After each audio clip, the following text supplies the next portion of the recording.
je suis parti, j'avais littéralement 3 000 € sur mon compte. Ok. C'est mon point de base financièrement.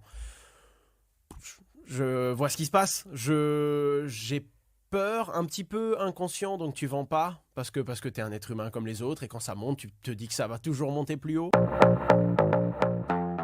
Et en parallèle de ça, en perso, tu as perdu une grosse partie de ce que tu avais gagné. Donc, tu avais l'impression d'avoir un coussin de sécurité, une ceinture de sécurité.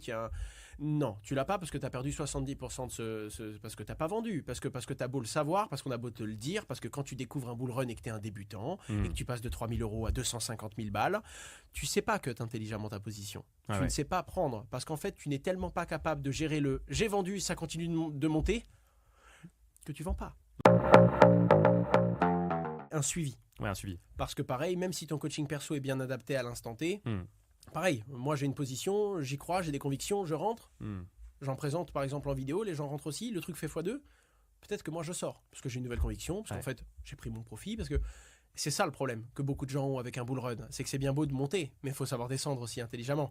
Et c'est bien beau de savoir descendre, il faut savoir vendre, mais si ça continue de monter, tu as un truc à gérer avec toi-même aussi, tu t'en veux, et ceux qui sont encore dedans, bah, ils te parlent. Ils font du mal.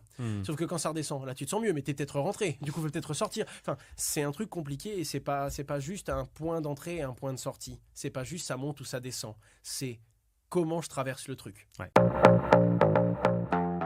Heureusement, j'étais bien entouré, donc j'ai quand même enregistré quelques profits parce que je voulais que ça dure cette histoire. Je voulais essayer de garder cette dynamique.